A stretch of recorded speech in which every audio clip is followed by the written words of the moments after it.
Agora que eu assisti Cavaleiros do Zodíaco na Netflix, eu já posso definir as 10 piores mudanças na minha visão. Cavaleiros do Zodíaco nunca foi perfeito, né? Muita coisa poderia melhorar, mas tudo indica que sempre conseguem piorar mais do que melhorar, como é o caso do Netflix, por exemplo. Lembrando que a lista tem como base a primeira temporada da animação, e eu vou utilizar imagens estáticas no vídeo para não estragar o conteúdo da animação, mas ainda assim vão haver spoilers. A cor do Doku.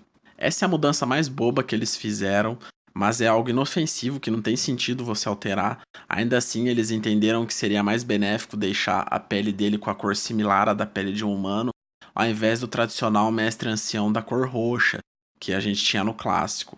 Mas para quem tá acostumado com o mestre ancião roxinho, é estranho vê-lo com essa cor de pele de ser humano comum. Então é uma alteração um pouco bizarra e sem sentido que eles decidiram fazer, mas que eu achei estranho. É esquisito ver o Doka assim.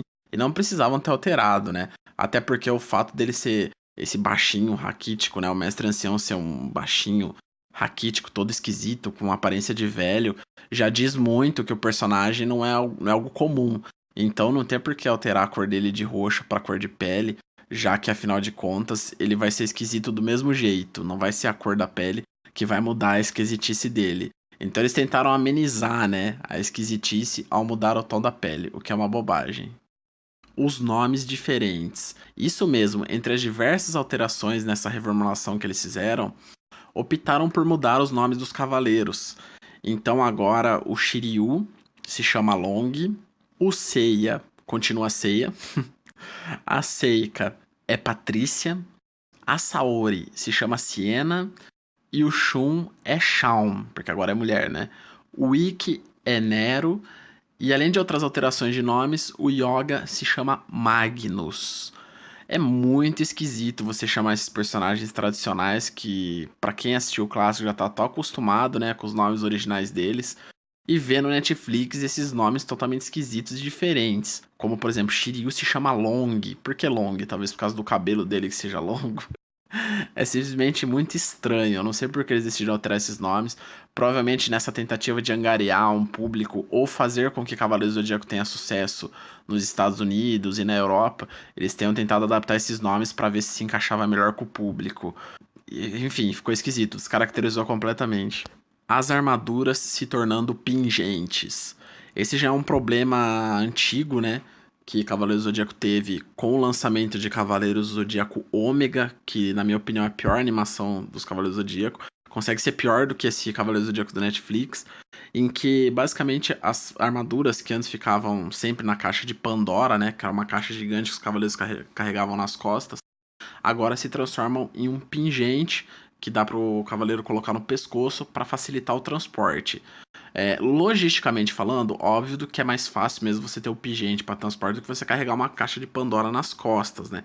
Mas como já existe toda essa fantasia de Cosmo, da armadura que se encaixa no cavaleiro, ela poderia, sei lá, aparecer do céu, aparecer do chão, como inclusive aparece nesse Cavaleiro do Zodíaco da Netflix em determinado momento, mas é muito esquisito você ver a armadura se transformando em pingente. Eu acho que perde bastante da imponência da armadura transformá-la num pingente. Eu acho que fica estranho.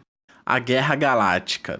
A Guerra Galáctica na animação clássica já tinha diversos problemas, como por exemplo o fato de ser um torneio aberto ao público, né, chamando a atenção da população sobre os cavaleiros, além das próprias lutas também da Guerra Galáctica no clássico, que foram lutas um pouco chatas, um pouco sem sentido, né, não teve muita graça de assistir.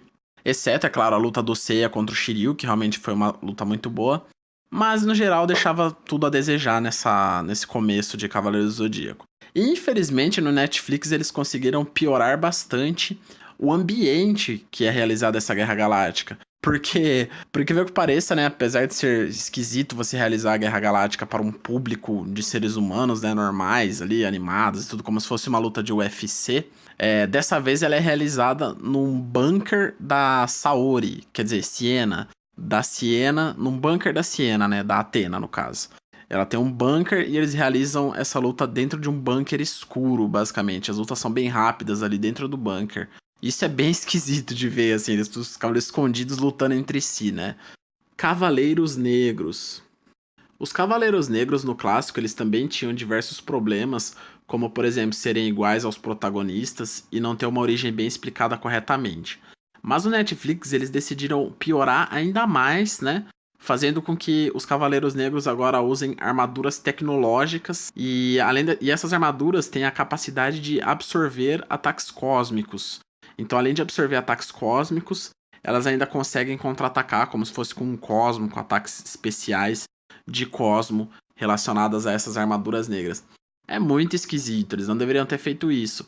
Porque misturar tecnologia com cosmo simplesmente não combina. Nunca combinou isso em Cavaleiros do Zodíaco. Ou seja, eles não aprenderam nada com os antigos Cavaleiros de Aço, né? Do Cavaleiro do Zodíaco clássico, que eram cavaleiros que tinham armaduras tecnológicas. E sempre, todo mundo sempre achou bizarro, sempre achou esquisito, sempre descartou esses Cavaleiros de Aço. Mas, nesse novo Cavaleiro do Zodíaco do Netflix, eles decidiram criar essa nova armadura tecnológica capaz de absorver cosmo e contra-atacar, o que simplesmente é bizarro. O vilão Vander. No Netflix existe um novo vilão, que era um amigo próximo ao Mitsuma Sakido. Ops, é o novo avô da Saori, né? Quer dizer, Siena. Enfim, ele é o vilão que encontrou Aiolos junto ao avô da Athena. E ao invés dele escutar o Aiolos, né, o que ele dizia sobre cuidar da Athena, etc e tal, esse Vander decidiu enfrentar os cavaleiros usando seu próprio exército particular e a sua tecnologia. Como na mesma situação do número 6, misturar seres humanos normais com tecnologia e cosmo dos cavaleiros simplesmente não combina, né?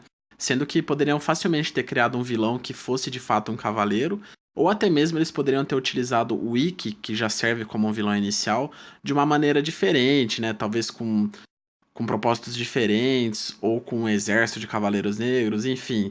Eles poderiam ter feito alguma coisa um pouco diferente que não fosse criar esse vilão, que é um ser humano comum, com tecnologia, um cara super rico que tem um exército particular. É bem esquisito você misturar esse tipo de coisa e acaba se tornando um vilão desnecessário dentro do universo de Cavaleiros do Zodíaco, não é mesmo? As Amazonas sem máscaras. As Amazonas, né, e as máscaras delas sempre foram um tema polêmico e cheio de regras em Cavaleiros do Zodíaco. Regras essas que muitas vezes não eram cumpridas por uma obra ou por outra, enfim. Sempre teve muita coisa diferente em relação às máscaras das Amazonas. Algumas utilizavam, outras não, nunca era muito bem explicado. A princípio se tinha uma regra que elas deveriam sempre usar, as mulheres deveriam sempre usar máscara no santuário. Mas isso sempre foi muito esquisito dentro de Cavaleiros do Zodíaco. E no Netflix eles simplesmente não explicaram nada a respeito disso, resolveram abandonar mesmo a ideia das máscaras nas mulheres dos Cavaleiros do Zodíaco, sendo que a China fica bem esquisita porque ela não usa máscara, né? Essa nova China do Cavaleiros do Netflix não usa máscara e perde um pouco o charme do personagem, mas eles poderiam ter ao menos explicado um pouco como que vai funcionar esse negócio das máscaras, se elas precisam usar ou não, se tem algum motivo diferente para usar, porque no caso do Cavaleiro do Zodíaco clássico, o Seiya tinha visto a China sem máscara e ela odiava ele porque ele tinha visto ela sem máscara, sendo que na realidade ela só poderia ter revelado o rosto para o homem que amava, entendeu? Então você tinha ali uma trama entre esses dois personagens em relação à máscara, e nesse você simplesmente não tem, também não tem nenhuma explicação. O Shun se tornando mulher. Esse é um dos assuntos que mais causou alvoroço, que foi o fato do Shun ter se tornado mulher. Então agora o Shun não se chama mais Shun, mas Shaun, que é o nome da mulher, né? Com a armadura de Andrômeda. E apesar de gostar da ideia de ter uma mulher como protagonista dentro da franquia e ter uma mulher junto com os Cavaleiros de Bronze, eu acho legal a ideia de ter a mulher junto, mas é esquisito você ver o Shun como uma mulher agora, né? Pra quem tá acostumado com Cavaleiros do Zodíaco clássico, para os veteranos, é muito estranho você ver o Shun como uma mulher e ver todo mundo chamando ele de Shaun. É simplesmente esquisito. Então fica impossível você não ter um sentimento esquisito assistindo a esse novo Cavaleiro do Zodíaco do Netflix. E além disso, foi uma opção muito arriscada pelas pessoas responsáveis por essa nova animação, mas fato é que eles também não estão preocupados com os fãs antigos, e sim em tentar agradar novos fãs ou criar novos fãs nos Estados Unidos, Europa, enfim. A ideia deles nesse Cavaleiro do Zodíaco da Netflix é isso.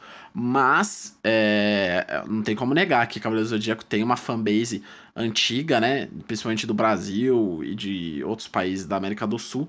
Então, é simplesmente bem estranho.